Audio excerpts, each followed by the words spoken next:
welcome to What the Flick. It's Oscar week, so we're going to talk about Hot Tub Time Machine 2. That's the kind of show we are. Christy, who's that? That's Matt, that's Ben, that's Alonzo. We're all in out of order today. We're very discombobulated today. So Ben, since he liked Hot Tub Time Machine 2 the best out of all of us, is going to describe the very intricate plot. Ben. Thank you very much, Christy. Thank you. Hot Tub Time Machine is the story of 4 idiots who travel back and forth in time. It takes place in multiple time periods. So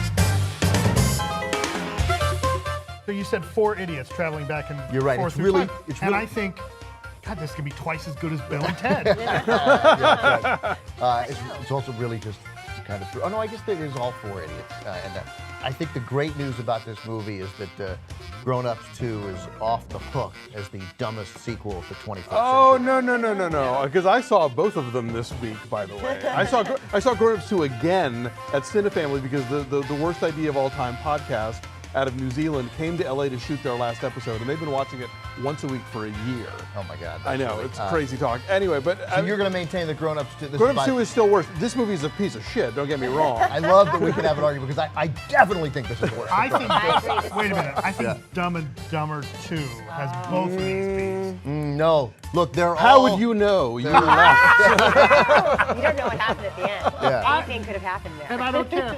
Yeah, wow. You have your 5 best Spielberg, and when I say Close Encounters overrated, it didn't make a significant impression on me when I was 10 years old, the way it did so many other people. So I felt a little left out of that. Arguing about like sort of lesser Spielberg movies to me is a little like sort of conversations about which Bruce Springsteen songs aren't as good as the other ones. Like I get it, they're all good. It's a fun conversation, and you doing your top 5 list of My the best list this Spielberg week, movies. my list this week, which is like the most daunting task ever, Yeah. is to pick the 5 best Spielberg movies.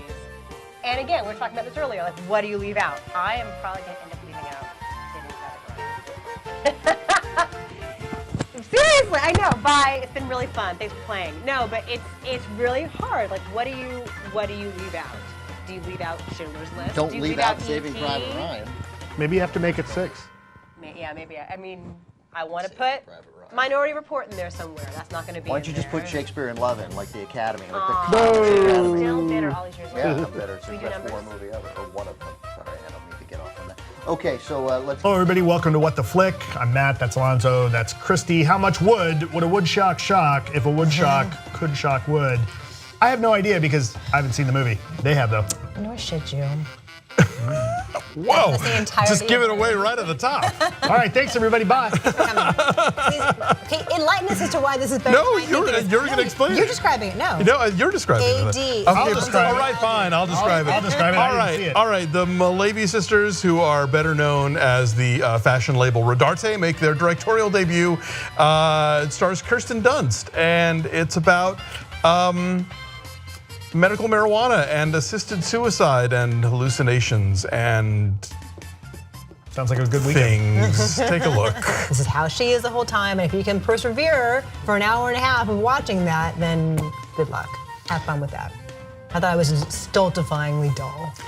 Okay, yes. I can't disagree really with any of that.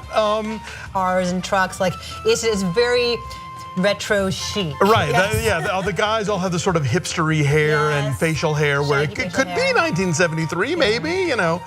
Yeah, I mean, I'm not going to throw myself on the sword of this movie. I mean, it's a 0 on Rotten Tomatoes, which I think is a little harsh, but That is tough to achieve, by the way. but I understand. I mean, and it's funny because I saw it at the Venice Film Festival, and like those first reviews, it was everybody else was in that room with me, and they all hated it. I was like, wow, I didn't think it was that bad. Did But it get booed at Venice? it didn't, not at the press screening, but there was definitely you can tell the way that people get up from their seats. Sometimes there was a lot of shunk, like just sort of Get me out angry, here. like, ugh, this is thank done, God. you know. Yeah. Get me out of here. Yeah, the theater seats tell you a lot about how people responded. Yeah, I mean, it is up its own ass. I will be the first to admit, but It's Prometheus, Ridley Scott's first movie since Robin Hood a couple of years ago. What do we got? Well, it's the turn of the 21st century, and archaeologists have found maps from different countries, from different centuries, and they all have this cluster of 5 stars, and they think that it's a map to finding the creators of life on Earth. And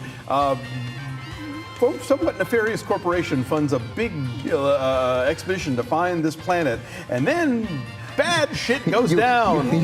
You can make every one you do. It's like you're doing it for 9-year-olds, and they would be totally into it. You know, Barney comes with balloons. it doesn't matter what the movie is. No Country for Old Men, right? They find a book full of money and Right, everyone dies. or Grown-ups, right? It's the same intro. It's the same intro. Anyway. Shouldn't say this All right, sorry. So No, not for 9-year-olds. That's very gratuitous. Like, you know, it had to have been sponsored by Kate Hudson's Fabletics line of workout gear Oh, and- because they run all the time. And Fiji Water and Home Shopping Network. And the Four Seasons. Apparently, they stayed at the Four Seasons while they were. I think so. Guests of Mother's Day Stay stay at at the Four Seasons Atlanta. Yes. This movie sucks so much. I'm just gonna get a selfie of us while we're doing this, right? Thank Yeah. you. This movie inspired me to start my worst of list. Right? Already? Yeah, it's April, Nice. and I'm realizing, I'd seen some bad movies, but this is so atrocious. I mean, there was a time when Gary Marshall, it was a brief window, when Gary Marshall was making not the worst movies, like Flamingo Kid or Nothing in Common. Like, there were some sharp movies. Soap Dish. Soap like Soap Dish. Dish a I always lot. forget he made. I mean, he didn't direct that. He Oh, was in no, it. He he's was in it. Okay. Yeah. Anyway, But he doesn't get I to like claim Gary Soap Marshall. Dish. So weird. I will say there's one scene that worked for me. Which one? And that is when Julia Roberts explains why she gave her daughter up for adoption. And because there is some vague Right. bit of honesty and truth, and she's Julia Roberts. I and she can bring the tears beautifully. But she's got that damn wig on, which is the worst. That wig. I love what you said about what that wig looks like. Yeah, she looks like Lemon Cat, It looks like Lemon Cat. And that whole storyline has been so contrived, and it involves the world's blandest stand-up comedian. Oh, he's horrible. And they cut away from the audience going, oh, he's so funny. Oh my God! That too. It's so Yeah. forced. Ugh, Oh my painful, God, all right. painful this film. Right. Twitter, This. yeah. So Okay. that's where this movie really shows what it really is, right? So the guy that wins the stand-up comedy special in this movie is the one who can't find a sitter and brings his baby up on stage, and that's why everyone loves him because he's got a baby. Oh.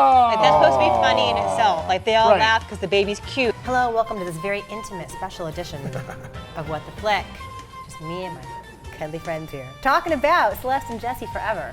Which is to be called cuddly. You are cuddly. I like cuddling with you guys. I'm Christy. This is Alonzo. This is Matt. I do.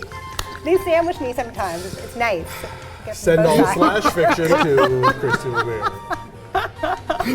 Aren't you glad you hung around for so much? Matt hasn't even seen this movie. He just likes us so much. You're sandwiching. He's just here for cuddle time.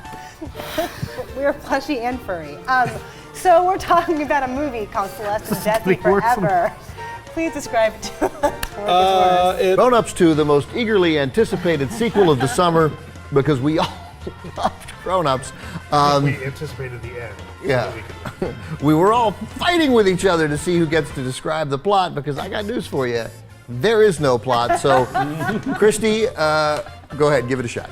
Adam Sandler, Chris Rock, Kevin James, David Spade.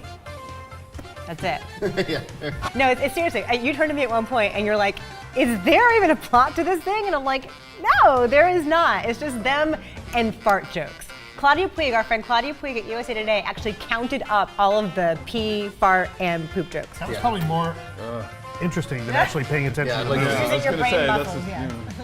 So yeah, we're talking about this walking out. Is this better or worse than the first Grown Ups? I think it's worse, and I think it might be. And it's hard to believe that there was this much room below, but it might be much worse. Here's the responsibility I feel to our viewers. I had not seen the first one. So for you, the viewers, I watched the first one yesterday morning. And I'm here to tell you, Grown Ups 2 sucks compared to Grown Ups. Wow. All right, there you go. We'll defer to you. Amongst the issues with this movie, amongst the warning signs, the most telling, even Rob Schneider does not return for this film. When Rob Schneider claps out and says like, guys, I'd rather spend time with my kid. Avoid the movie like the play, right? Yeah. The other thing, when Taylor Lautner is the best part of your movie. When Taylor Lautner has the majority of laughs Yeah. in a Yeah, that's movie with guys like Chris Rock and Adam Sandler and Kevin James and David Spade, all of which are very funny in other roles, all of which are capable of being hilarious. That's a telling sign. When number 2, the distant second to getting laughs, is Shaquille O'Neal. Totally, that's right. I thought the big laugh getter in this movie was the inflatable raft. Yeah. He That nailed it stole the twice. movie. Really? Yes. So funny they had to do it again. Oh, because every joke in this movie gets trotted out a good 4 or 5 times, no matter how not Like funny it- they are. There was a thing with Tim Meadows' family where he says what, and then his wife says it, and his kid says it, and the first couple times he did it, like you're like, Is this meant to be? Is is this meant to be? Catchphrase. Like what? Like what? Something. Why? Because he's saying what to things that aren't even things you would say what to. I have no find idea. this movie to be like offensively lazy and offensively cynical in that, okay, the first one made a bunch of money. So let's just get everybody together and make another one. There's no effort from these guys. I feel like we're actually taking too much time even bothering to review it because that cast and crew clearly doesn't give a shit and has no pride in you cannot tell me anyone involved in that production has any pride in this at all. Well, here's what I wonder though. I'm sorry, go ahead. And you know, there's a lot of people out there who are gonna say, oh, just like a fun, happy movie. F that. Fuck that idea. Like, that's the wrong idea. People should not settle for this kind of thing. And I'm serious about this. Like, the kind of people who go and see this movie and like it and think it's funny, you're bad people. Like, seriously, you're bad people. That's not okay. Christy and I sat next to a couple of bad people then, because they definitely they had fun. Colin Quinn is on Twitter saying he doesn't really want to go to the premiere.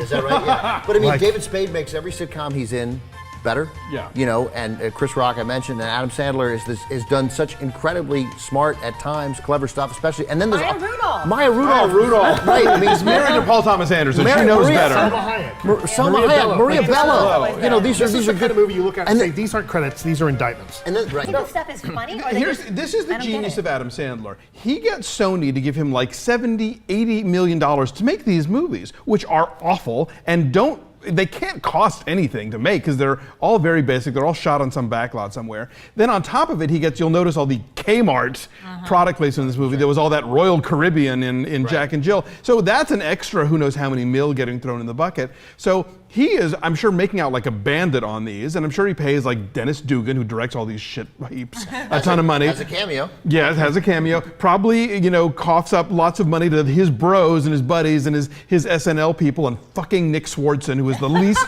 funny person on earth. And Alan Covert. And Alan Covert, and I'm sure they're all making a very nice living off of these movies, but they are horseshit and they're terrible and they are the worst thing to happen to the movies right now.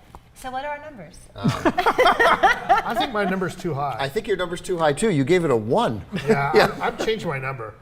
I'm going to a 0.2. Oh wow. All right. Fair enough. I'm sticking with Because it's not quite as 5.5. bad as Sucker Punch, and I think that's the first movie. I think that's the only movie I gave a 0. I liked it the second most. I gave it a 0.6. You loved it apparently. No, I recall. She shakes the score up. We liked. We liked. Check the score up with a 1. We liked one scene. We laughed at the one scene.